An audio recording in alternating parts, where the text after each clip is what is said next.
नमस्कार, मैं डॉक्टर अमरनाथ शर्मा, सहायक प्राध्यापक समाजशास्त्र, शासकीय नवीन महाविद्यालय बोली, जिला दुर्ग में पदस्थ हूँ।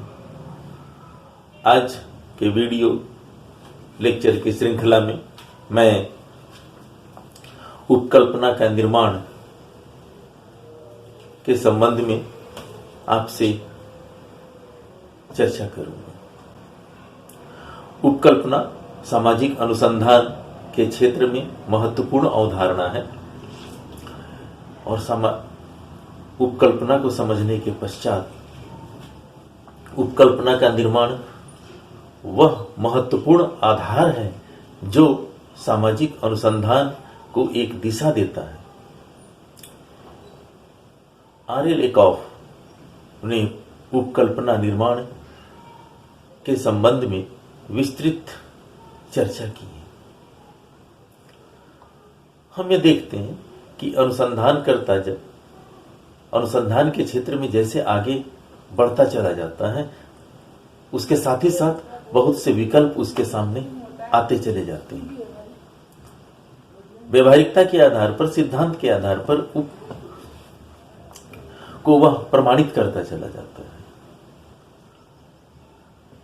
इस संदर्भ में हमें देखना है कि उपकल्पना की रचना कैसे की जाए कि सही उपकल्पना का निर्माण हम कर सकें, ताकि जो अनुसंधान के निष्कर्ष हैं उसे उपयोगी बनाया जा सके।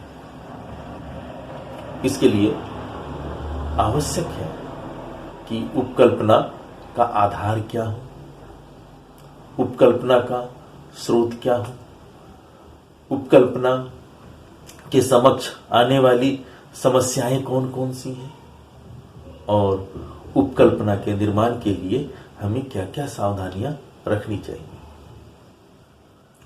इन सभी के संदर्भ में एक कार्य योजना बनाने के पश्चात समस्या को इन कार्य योजनाओं के आधार पर निरूपित यदि करते हैं, तब एक उपकल्पना का सही निर्माण हो जाता है और उसकी सत्यता सिद्ध की जानी बाकी रहती है।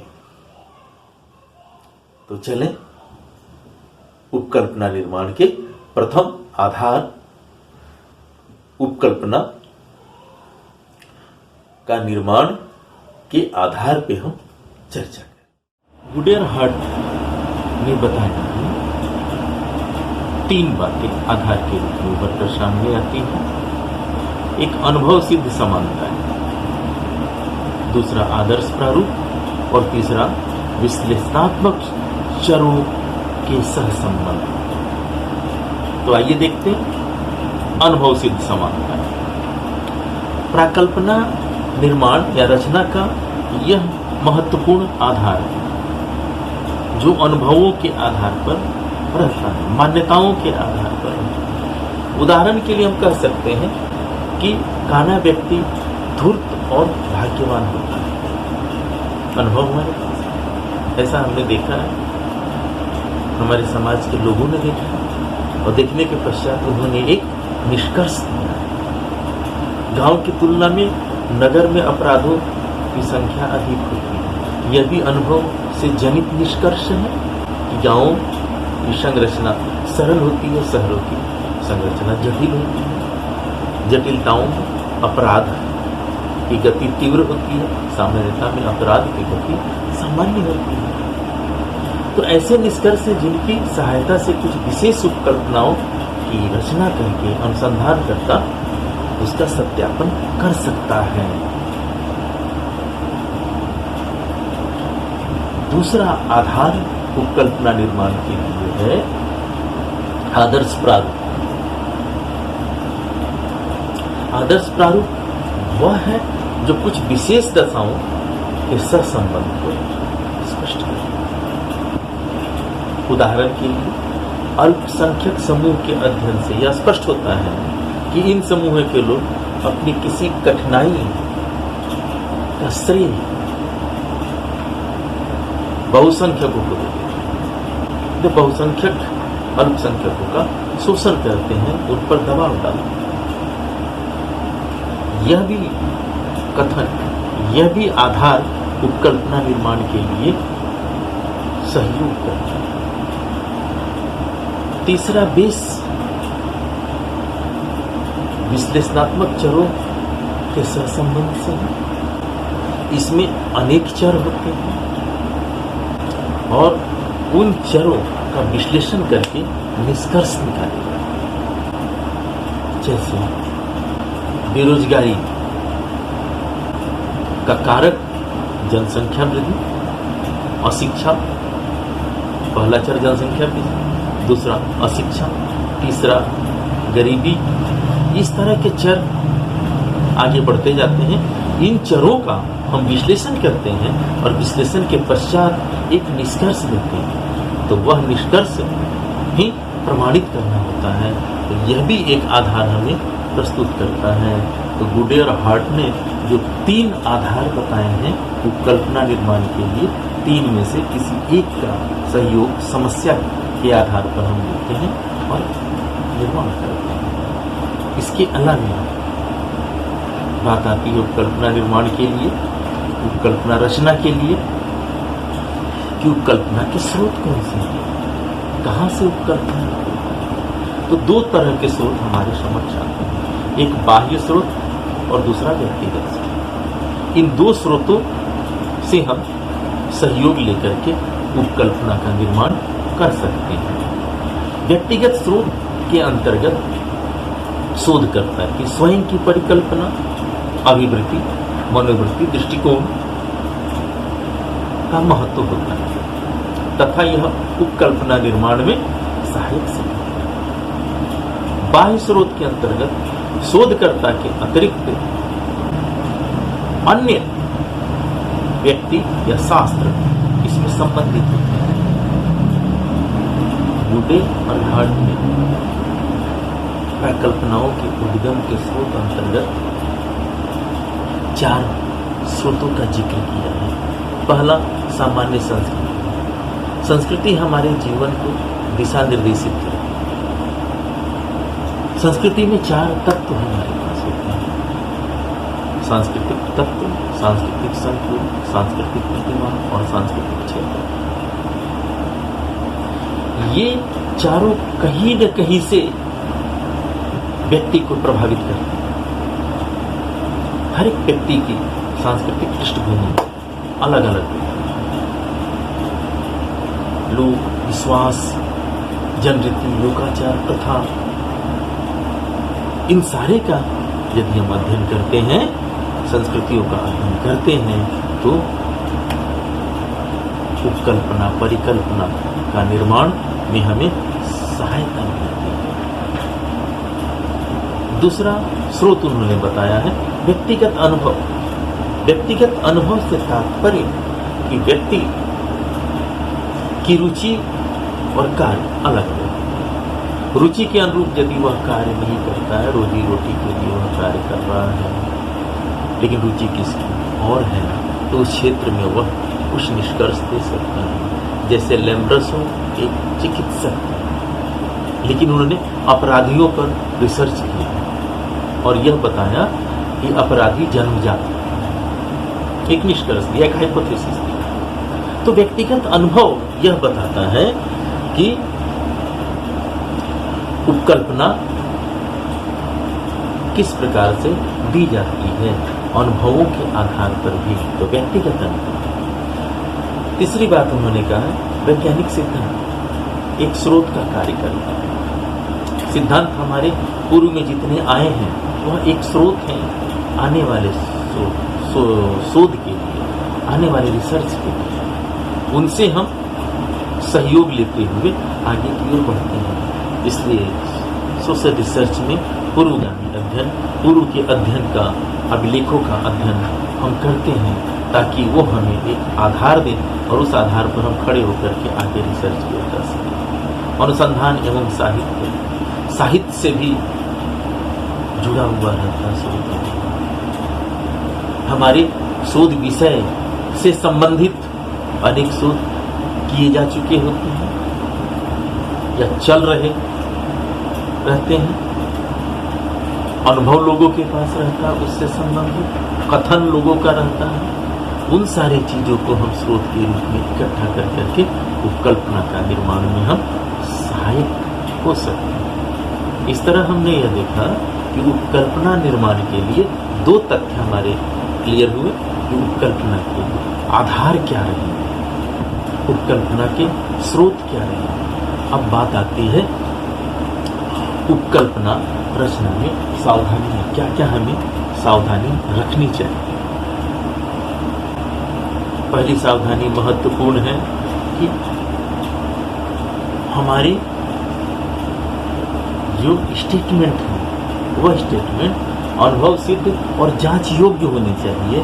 तात्पर्य कि उनमें जो चर हैं वो चर जांचे जाने योग्य रहने चाहिए, चरों के बीच आपसी संबंध होने चाहिए, अवधारणात्मक स्पष्टता, चरों की अवधारणा क्लियर हो, स्पष्ट हो, विशिष्टता, स्टेटमेंट टोटल क्लियर हो, विशिष्ट हो, स्पेशल, सामान्य हो, और वह किसी न किसी सिद्धांतों से संबंधित। अनावश्यक कोई भी चीज नहीं है। आग भी लगती है तो कहीं न कहीं आग का एक छोटा सा टिनका होता है। इसलिए इस सृष्टि में कोई भी घटना होती है उसका कोई न कोई कारण होता ही है, और वह कारण ही हमें प्रमाणित करता है कि किस सिद्धांत पर वह आधारित होता है। उपलब्ध परिविधियों से संबंधित हमारे जो स्टेटमेंट होने चाहिए, हमारे पास जो टेक्निक है, उपलब्ध टेक्निक से प्रमाणित करने लायक होने चाहिए। अप्रमाणित कथनों को हम हाइपोथेसिस के अंतर्गत, स्टेटमेंट के अंतर्गत, मुख्य एवं सहायक उपकल्पना में भेद होने चाहिए। जहां अनेक चर हैं तो मुख्य कौन होंगे, सहायक कौन होंगे, इन दोनों में भेद करने के साथ साथ हम उस पर ध्यान रखें, ये सावधानियां रखें, तो उपकल्पना निर्माण करने में हमें बहुत सहूलियत हो। उपकल्पना के आधार, उपकल्पना के स्रोत और उपकल्पना निर्माण में जो सावधानियां हैं, इन्हें देखने के पश्चात हमें ये देखना है कि उपकल्पना में और क्या क्या कठिनाइयां आ सकती हैं। उपकल्पना निर्माण में अनुसंधानकर्ता को पूर्वाग्रह से ग्रसित नहीं होना चाहिए, बायस की समस्या नहीं होनी चाहिए, किसी भी चीज को जल्दबाजी में नहीं करनी चाहिए, एकदम टू द पॉइंट और क्लियर उसे रहना चाहिए, तटस्थ होकर के रहना चाहिए। सामाजिक घटनाएं परिवर्तनशील होती हैं, प्रकृति का एहसास कर सकते हैं कि सृष्टि में कोई भी चीज स्थिर नहीं है, सभी परिवर्तन। उस तरह घटनाएं भी परिवर्तित हैं। एक समय में एक घटना घटी, दूसरे समय में उसका स्वरूप बदल जाता है। तो हमें सावधानियां एक मुख्य बिंदु, एक विशिष्ट बिंदु को लेकर के चलना है, ताकि हम माइक्रो लेवल पर स्टडी कर सकें। सांस्कृतिक विशेषता, अनुसंधान करता और अनुसंधान के विषय दोनों की अलग अलग संस्कृतियां हैं। उन संस्कृतियों में हम भिन्नता, उनकी अवधारणात्मक व्याख्या को करने में, समझने में सक्षम होना चाहिए। यदि हम इन सावधानियों को रखें तो हमारे सामने कठिनाइयां स्वतः समाप्त हो जाती हैं। तत्पश्चात हम देखते हैं कि प्रचलित सिद्धांत का निर्माण बहुत से स्थान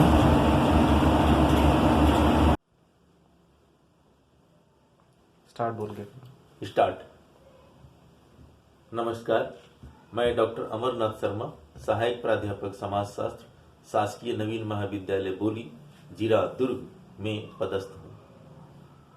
आज के वीडियो लेक्चर की श्रृंखला में मैं उपकल्पना का निर्माण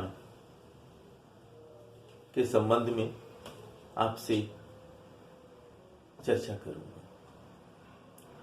उपकल्पना सामाजिक अनुसंधान के क्षेत्र में महत्वपूर्ण अवधारणा है और उपकल्पना को समझने के पश्चात उपकल्पना का निर्माण वह महत्वपूर्ण आधार है जो सामाजिक अनुसंधान को एक दिशा देता है। आर.एल. एकॉफ ने उपकल्पना निर्माण के संबंध में विस्तृत चर्चा की है। हम ये देखते हैं कि अनुसंधानकर्ता जब अनुसंधान के क्षेत्र में जैसे आगे बढ़ता चला जाता है, उसके साथ ही साथ बहुत से विकल्प उसके सामने आते चले जाते हैं। व्यवहारिकता के आधार पर, सिद्धांत के आधार पर को वह प्रमाणित करता चला जाता है। इस संदर्भ में हमें यह देखना है कि उपकल्पना की रचना कैसे की जाए कि सही उपकल्पना का निर्माण हम कर सकें, ताकि जो अनुसंधान के निष्कर्ष हैं उसे उपयोगी बनाया जा सके। इसके लिए आवश्यक है कि उपकल्पना का आधार क्या हो, उपकल्पना का स्रोत क्या हो, उपकल्पना के समक्ष आने वाली समस्याएं कौन कौन सी हैं और उपकल्पना के निर्माण के लिए हमें क्या क्या सावधानियां रखनी चाहिए। इन सभी के संदर्भ में एक कार्य योजना बनाने के पश्चात समस्या को इन कार्य योजनाओं के आधार पर निरूपित यदि करते हैं, तब एक उपकल्पना का सही निर्माण हो जाता है और उसकी सत्यता सिद्ध की जानी बाकी रहती है। तो चलें उपकल्पना निर्माण के प्रथम आधार उपकल्पना का निर्माण के आधार पे हम चर्चा करें। कट चलो हो गया, इतना ही है। बहुत से वक्तव्य जो सत्य से परे होते हैं, प्रचलित होते हैं, व्यवहार पर आधारित होते हैं, ये हमें अनुसंधान करने में, उपकल्पना निर्माण करने में कठिनाई पैदा करती है। इसलिए अनुसंधानकर्ता को यहाँ ध्यान देना चाहिए इन बिंदुओं पर और पूर्वगामी जो भी अध्ययन हुए रहते हैं उस अध्ययन की परीक्षण करते हुए, अध्ययन करते हुए आगे की ओर हम एक निष्कर्ष बनाने योग्य, एक स्टेटमेंट बनाने योग्य एक स्थिति का निर्माण कर सकते हैं। इन चार बिंदुओं पे, मुख्य चार बिंदुओं पे हम ध्यान दें तो उपकल्पना बहुत आसानी से समस्या का निराकरण करने के लिए बनाया जा सकता है। अब हम यह देखें कि उपकल्पना का महत्व क्या है हमारे जीवन में ही नहीं बल्कि सामाजिक अनुसंधान के क्षेत्र में, विकास के क्षेत्र में, वृद्धि के क्षेत्र में, सभी जगह उपकल्पना का महत्व है कि हर एक चीज को प्राप्त करने के पहले हम कुछ न कुछ कल्पना करें और कल्पना ही हमें मंजिल तक पहुंचाती है जब हम उसे कार्य स्वरूप में लाते हैं। तो हाइपोथेसिस, कल्पना, परिकल्पना अध्ययन को एक डायरेक्शन देती है, एक दिशा देती है। बिना हाइपोथेसिस का अनुसंधान करता आगे जाकर भटक सकता है, दिशा विहीन हो सकता है। इसे सही दिशा में जाने के लिए हाइपोथेसिस मार्गदर्शन करता है। दूसरा लाभ है अध्ययन क्षेत्र को सीमित करने में सहायक। उपकल्पना या परिकल्पना अध्ययन क्षेत्र को सीमित करता है, अध्ययन क्षेत्र को वैज्ञानिक करता है, क्योंकि अनावश्यक तत्वों को यह छोड़ देता है, आवश्यक तत्वों को पकड़ लेता है, ग्राह्य कर देता है। इससे यह होता है कि अनावश्यक जो क्षेत्र हमारा बड़ा होता है वह सिमट कर आ जाता है, हम माइक्रो स्टडी के अंतर्गत आ जाते हैं। और भी लाभ उपयोगी तत्वों के संकलन में सहायक। पूर्व में ही यदि हम हाइपोथेसिस बना लेते हैं, हाइपोथेसिस का निर्माण कर लेते हैं, तो यह कौन से तथ्य डेटा हमारे लिए उपयोगी होंगे रिसर्च के लिए, उनको हम संग्रह करते हैं और अनुपयोगी तत्वों को हम वहीं छोड़ देते हैं।